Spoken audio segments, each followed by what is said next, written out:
आपसे मैं सीधा एक प्रश्न पूछता हूं कि जन्म दिवस क्यों मनाते हैं?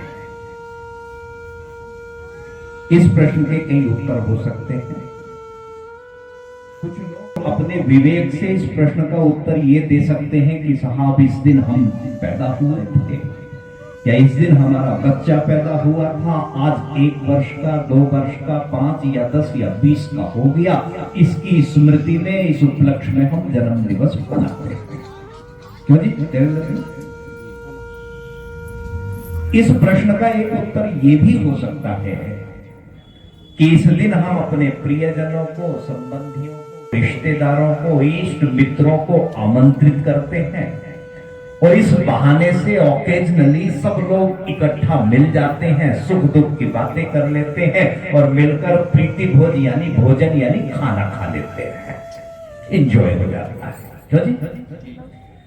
एक सही उत्तर, कुछ बेहतर उत्तर यह भी हो सकता है कि इस बहाने हमारे घर में यज्ञ होता है, इस बहाने हमारे घर में विद्वानों का आगमन होता है, यज्ञ की पवित्र अग्नि में मंत्रों का पाठ करके कुछ आहुतियां हमारे सुख समृद्धि के लिए दी जाती हैं, और ये उत्तर कुछ समझ में आता है।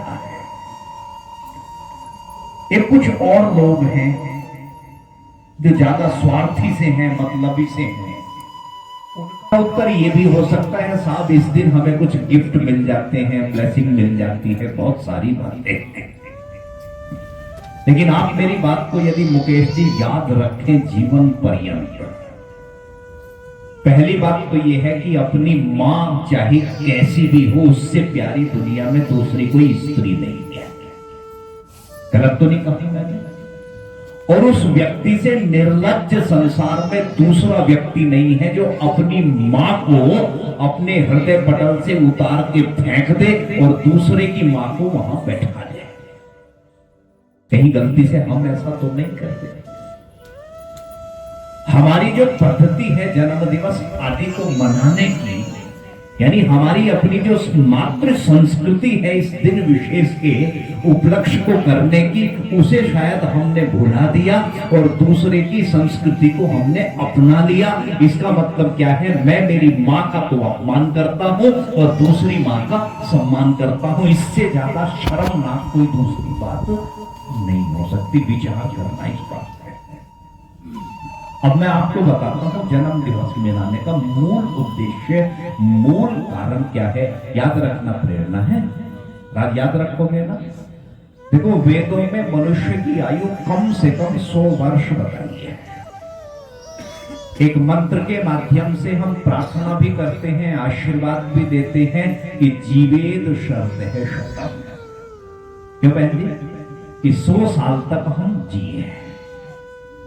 अब इस 100 वर्ष की आयु में प्रत्येक वर्ष पढ़ने वाला जन्म दिवस जो है, ये शब्द ध्यान से सुनना, ये पड़ाव की तरह से आता है।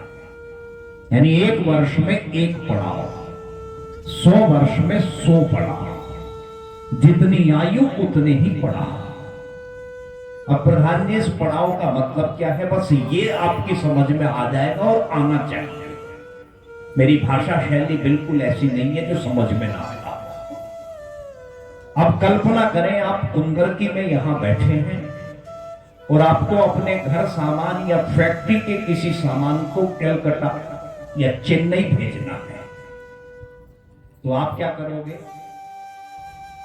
कार्तिक ना? ऋतिक में बड़ा कंफ्यूज हो गया। ऋतिक, हमसे याद कर लिया करूंगा, ऋतिक रोशन को याद रहे।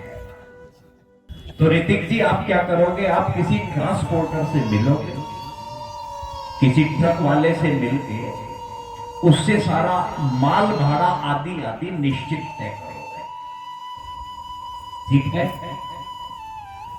और निश्चित जो समय उसने आपको या आपने उसे दिया है, वो आपके घर दरवाजे, फैक्ट्री, कंपनी के सामने ट्रक को लाके खड़ा कर देगा। जो सामान आपको भेजना है, आप बहुत सुरक्षित प्रकार से उसमें उसे लोड कर देंगे। अब उसने उसे चादर से भी ढक दिया, उसने तिरपाल से भी ढक दिया, ऊपर से रस्सियां भी कस दी, क्योंकि अब उसका दायित्व है सुरक्षित डेस्टिनेशन तक उस सामान को पहुंचाना।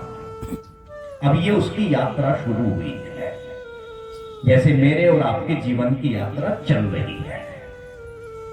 अब ट्रक का ड्राइवर जो है ध्यान देना, कभी भी ऐसा नहीं करता कि कुंदरकी से उसने गाड़ी को सेल्फ लिया, स्टार्ट किया और जो उसका गंतव्य है वहीं जाके वो ब्रेक लगा दे। नरेंद्र जी ऐसा तो नहीं होता संजय भाई। होता क्या है कि वो 100, 200, 250, 300 किलोमीटर रन करेगा, यानी यात्रा करेगा और किसी होटल ढाबे पे जाके गाड़ी को रोक देगा। अब इस रुकने के वाले स्थान को हम पड़ाव कहेंगे। अब इसके इस यात्रा में, चेन्नई या कलकत्ता तक की यात्रा में जहां जहां बीच में जितनी बार ये रुकेगा वो प्रत्येक क्या कहलाया? पड़ाव।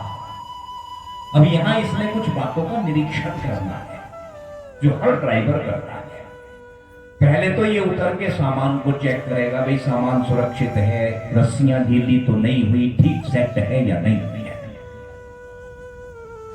पहिए के जो है टायर ट्यूब की हवा को चेक करेगा, रेडिएटर के पानी को चेक करेगा, थोड़ा सा कुछ नाश्ता करेगा, सोएगा, आराम करेगा, भोजन करेगा। यानी इसने इस पड़ाव पर कुछ निरीक्षण किया है, कुछ चेकआउट किया है। इस तरह से प्रत्येक पड़ाव पर जैसे इसने कुछ निरीक्षण करना जरूरी है, उसी प्रकार से प्रत्येक वर्ष मेरी आपकी आयु में पड़ने वाले पड़ाव पर ये दिन विशेष जो है ये आत्मनिरीक्षण के लिए बना है। यानी पूरे साल का हमें पूरा निरीक्षण करना है, विश्लेषण करना है। और यदि आपने ये नहीं इस दिन पर किया, केक काट ली, मिठाई खिला दी, हवन कर लिया, खाना खा लिया, खिला लिया, और ये निरीक्षण, परीक्षण, विश्लेषण आपने मंथन नहीं किया, तो समझ लेना आपने जन्म दिवस मनाने के साथ में बिल्कुल भी न्याय नहीं किया।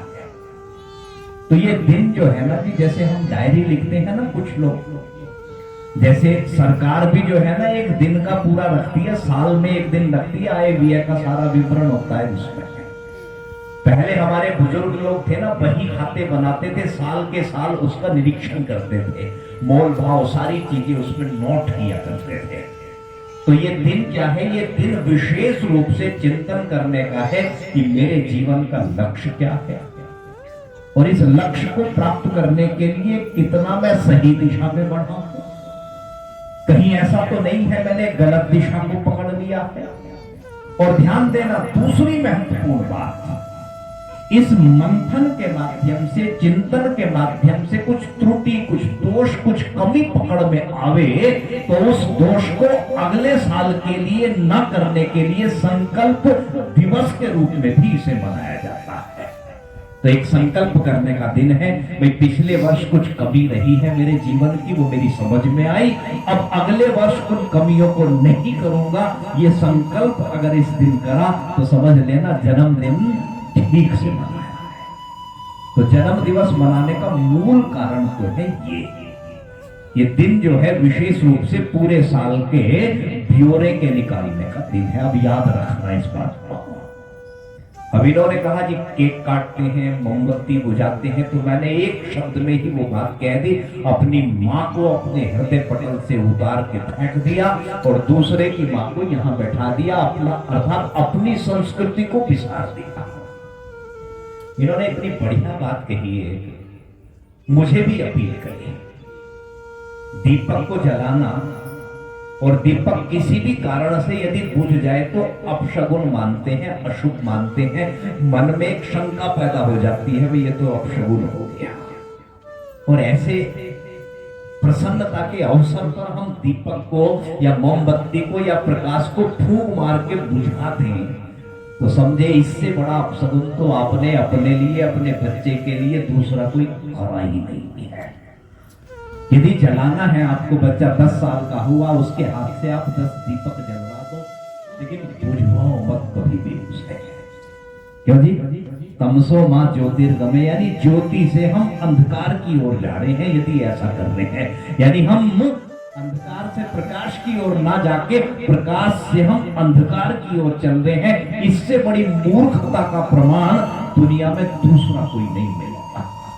तो सबसे बढ़िया तरीका तो ये है ना, बच्चे के हाथ से दीपक जलवाओ और बच्चे के हाथ से कोई मिठाई, कोई जरूरत की चीजें गरीब बच्चों में किसी जरूरतमंद को उसके हाथ से दिलवाओ, उसके देने की प्रवृत्ति जगेगी, उसकी दान की उसके जीवन में स्थान बनेगा।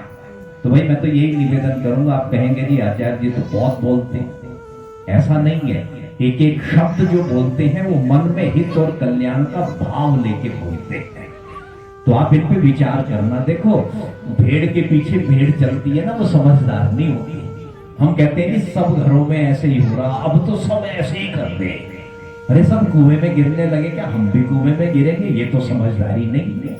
हम आचार्य जी इतना कह के पीछा छुड़ा ले, अजी अब तो चलन हो गया, प्रचलन हो, सब कर रहे हैं, सब कर रहे हैं, इसका ये मतलब नहीं है हम भी करें।